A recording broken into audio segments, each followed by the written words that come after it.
자, 이번 문제는 물체에 작용하는 힘들을 화살표를 통해서 표현하는 방법을 연습해 보도록 하겠습니다. 지금 여기 이 화면에는 지구, 그리고 책상, 책, 이 세 가지 물체가 놓여져 있고요.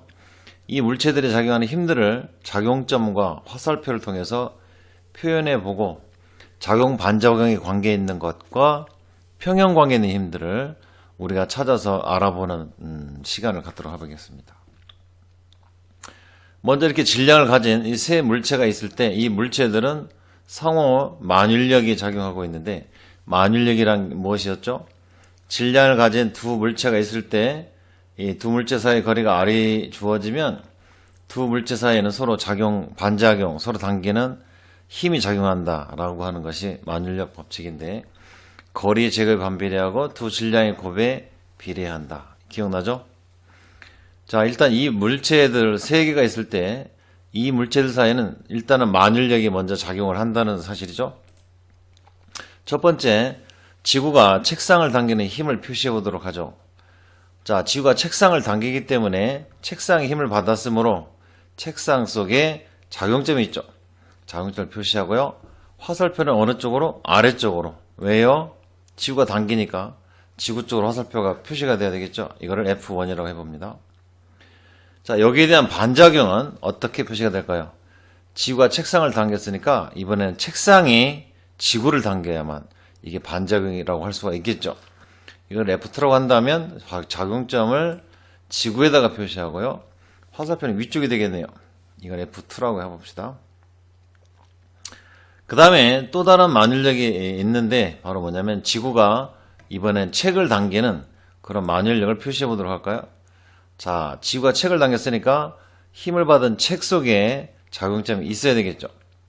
자, 지구는 아래쪽으로 힘을 잡아당기기 때문에 화살표는 아래쪽으로 표시되고요. 이건 F3라고 표시. 자, 여기에 대한 반작용은 책이 지구를 당겨야 되는 힘이 되겠죠. 자, 책이 지구를 당겼으니까 작용점은 지구에 있어야 되겠죠. 그죠? 그래서 F4는 지구의 작용점을 표시하고요. 화살표는 위쪽으로 이렇게 표시가 될 수가 있겠죠. 자, 지금 빨간색으로 작용 반작용들을 표시해 봤는데 이건 만율력을 나타낸 거고요.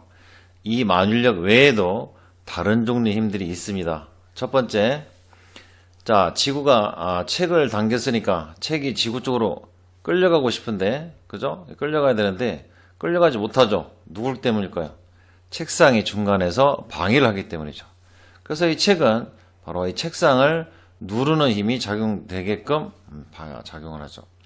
책이 책상을 누르게 됩니다. 자, 책이 책상을 눌렀으니까 힘의 작용점은 책상에 있어야 되겠죠. 책상에 힘을 받았기 때문이죠. 누르면 화살표는 아래쪽 방향이 되겠고요. F5. 자, 여기에 대한 반작용도 있겠습니까? 있죠. 자, 책이 책상을 눌렀으니까 이번에는 책도 책상이 책을 이렇게 떠받치는 힘이 이렇게 작용합니다. 작용점은 당연히 책에 있어야 되겠죠. 화살표 위쪽 이렇게 표시할 수 있겠네요. 특별히 이렇게 떠받치는 힘을 우리는 수직항력이라고 이름을 붙여주게 되고 이 단어도 잘 기억해 놔야 되겠네요.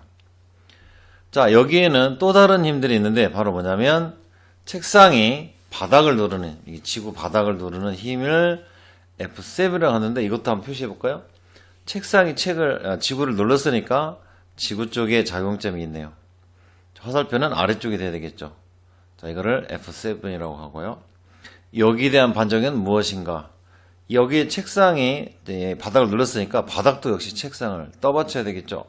자, 힘은 책상에 받았으므로 책상의 작용점이, 힘은 떠받치는 건 위쪽 방향이죠. 이것도 수직항력이죠. 이렇게 우리가 만율력이 아닌 힘들도 조사해 봤는데 이때 F5하고 6가 작용 반작용, 7, 8 작용 반작용 이렇게 되겠네요. 자, 이와 같은 환경에서 특히 F7 같은 경우에는 책상의 지구 바닥을 눌렀을 때 그 힘의 세기는 어떤 힘인가? 바로 책상과 책의 무게에 해당되는 F1과 F3를 더한 두 힘의 합이 되겠네요. 그죠? 자, 여기에서는 힘의 평형 관계도 우리가 표현할 수 있겠는데 특히 지금 책 같은 경우에는 힘이 두 종류가 작용하고 있죠. F3와 F6가 바로 평행 관계에 있다고 볼 수 있고요.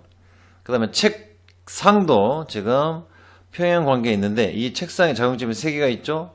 자, 아래쪽 방향으로 중력 F1, 그 다음에 위에서 누르는 책이 누르는 F5. 자, 이 두 힘에 대한 평행 관계의 힘은 평행 관계에 있는 누구냐? 바로 F8이 되겠죠. 밑에 위로 떠받치는 힘이 바로 평행 관계에 있다고 볼 수 있습니다. 자, 이 화면은 여러 번 반복해서 여러분들이 이 힘을 자유롭게 표현할 수 있어야 이 응용 문제들이 이제 풀리게 됩니다.